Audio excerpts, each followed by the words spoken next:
Cette photo fut prise au début du siècle dernier. On y voit un enfant malade s'incliner devant un médecin en signe de remerciement. Et ce dernier lui répondre par le même geste de courtoisie. Quel que soit le moment auquel on regarde ce cliché, cette scène entre un vieil homme et un enfant, l'un médecin, l'autre patient, est toujours très émouvante. Mais derrière cette photo réchauffant le cœur se cache une situation médicale préoccupante, où beaucoup d'enfants malades n'avaient pas pu obtenir des traitements efficaces. Le taux de mortalité infantile d'alors de Chine dépassait de loin celui des pays développés. Voir un enfant souffrant est affligeant, à n'en pas douter. Voici Zhu Futang. De souche d'une famille de praticiens de médecine traditionnelle chinoise, quand il était étudiant, il avait pris la ferme conviction d'étudier la pédiatrie pour venir au secours des enfants qui sombraient dans des affreux tourments. Tout en exerçant son métier de médecin, sur la base de ses recherches et de ses expériences thérapeutiques, il écrivit un grand ouvrage consacré à la pédiatrie intitulé « Pédiatrie pratique ». Depuis la première édition de 1943 jusqu'à la 8e de 2015, ce livre est passé de 800 000 à plus de 6 millions de caractères. Plusieurs générations de personnel pédiatrique ont évolué avec lui. Après la fondation de la République populaire de Chine, de nombreux travailleurs médicaux, jeunes et éminents, choisirent la pédiatrie. Voici Zhang Qingye, médecin en chirurgie pédiatrique. Au milieu du XXe siècle, la gangrène sous-cutanée était une maladie courante de mortalité élevée qui menace la vie des nouveau-nés. Mais à l'époque, aucun médecin n'osait entreprendre une intervention chirurgicale aussi délicate aux nouveau-nés. Ceux qui contractaient cette maladie étaient quasiment privés de toute chance d'échapper au sort tragique et fatal. Malencontreusement, Zhang Qingye découvrit que sa seconde fille avait été atteinte de cette maladie.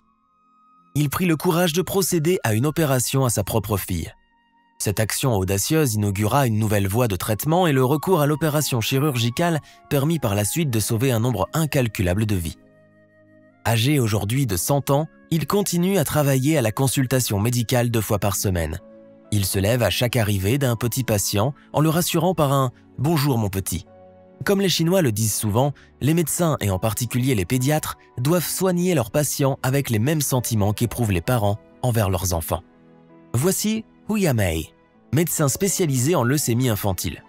Non seulement soigne-t-elle des enfants, mais aussi se soucie-t-elle de la vie de chaque enfant après sa sortie de l'hôpital. Un jour, une femme anciennement leucémique revint à l'hôpital partager un secret avec Hu Yamei. Elle était amoureuse d'un garçon, mais son copain et sa famille avaient de grandes inquiétudes après avoir appris son passé médical. Hu Yamei lui dit alors « Ramène-le chez moi, je lui parlerai ». Peu de temps après, Hu Yamei reçut le faire-part de mariage des deux amoureux. Pour elle, c'est le moment de grande satisfaction pour un médecin pédiatre. Les pédiatres travaillent sans épargner leurs efforts pour soigner les enfants, les entourent de l'affection et récoltent de l'espoir. Zhu Futang, Hu Yamei, Zhang Qingye, tous les trois furent élus l'un après l'autre académiciens. En 1943, lorsque Zhu Futang finit la première version de son livre « Pédiatrie pratique », le taux de mortalité infantile en Chine atteignait 200 pour 1000. En 2018, ce chiffre a baissé à 6,1 pour 1000. Depuis la fondation de la République populaire de Chine, prédomine dans la société une communauté de vues, et selon laquelle la santé des enfants doit être une de nos préoccupations majeures. Fournir les meilleurs soins aux enfants est le vœu de tout à chacun. En dépit de laborieux efforts qui doivent être consacrés pour assurer la croissance de jeunes pousses fragiles, ils n'auront pas été vains quand celles-ci deviennent robustes et susceptibles de résister aux intempéries. Chaque petite pousse peut un jour devenir un grand arbre, pourvu qu'on le chérisse bien. Souhaitons que la sécurité et la santé accompagnent chaque enfant de ce monde.